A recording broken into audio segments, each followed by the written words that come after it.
Alright guys, welcome to your 23rd tutorial, and in this video what we're going to be doing is, let me just add a comment, account button so we don't get lost here. So this was the account button, and now we have to work on the amazing mega 3-column layout, which is actually incredibly simple, you guys are going to see. So let's scroll down here and add another comment. And this just makes it easy to see because we're usually going to have, this HTML file is going to be pretty long.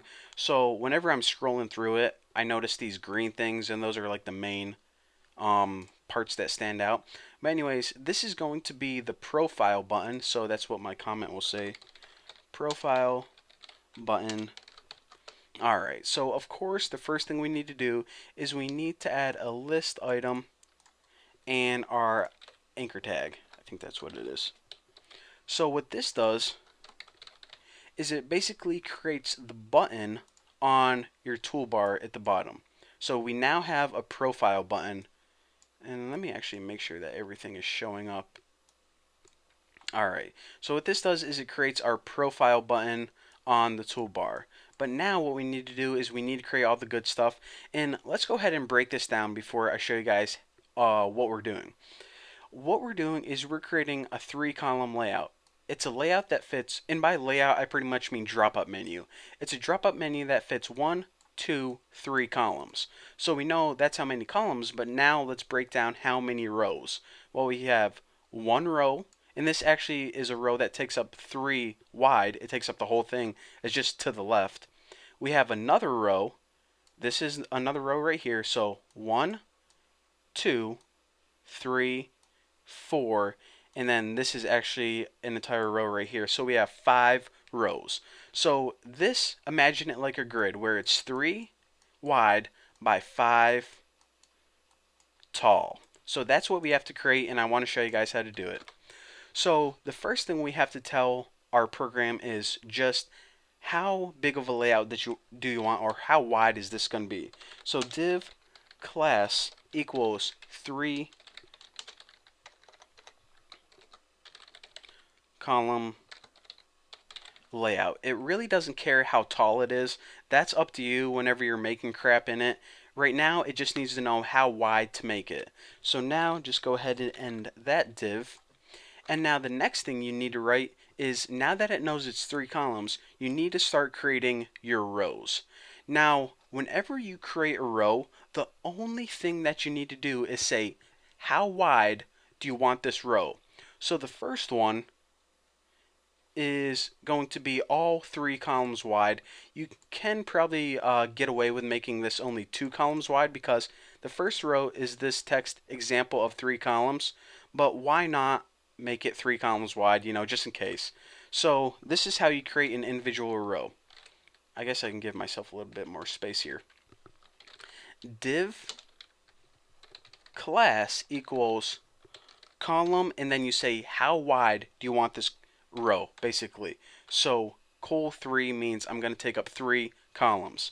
Now just go ahead and end your div, and you put your content of your row right in here. Now the content of our row just says example of 3 columns, and it's actually a heading 2. So heading 2, and it just says example of 3 columns. So what we did right here is we basically created this very first row. Now remember that I told you guys, whenever you create a new row using this format, you just can't go on to the next row. What you need to do is you need to add that special clear class. Now let me see if I can find it. It's going to be a pain in the butt because I know I probably can't. Actually, I'm going to find it because it's really important. Now remember that I said you add this in between rows. Now what this says is, it basically, in everyday common terms, it says, hey browser, I'm going to a new row. But in technical terms, what it's saying is, okay, nothing can float to the left or to the right of me. And this ensures that instead of creating elements, on the right hand side, if it has space, it says make sure that nothing floats to the left or the right hand side of me. So basically push anything I'm about to write on a new row. So in this row, what we're going to do is we're going to add 3 individual pieces of information. So here is how you do that. Actually, I'm going to go ahead and copy this and copy that and add my other div, and this is just the cheat div. However, if we did this, or I forgot to add my clear class, that is kind of embarrassing. So after each row, class equals clear, and you can just end a div on the same line, because this right here, it doesn't show anything on the screen. It's just for your browser to say, hey, you're moving to a new row. So this was the first row. Now let's go ahead and create the second row right here.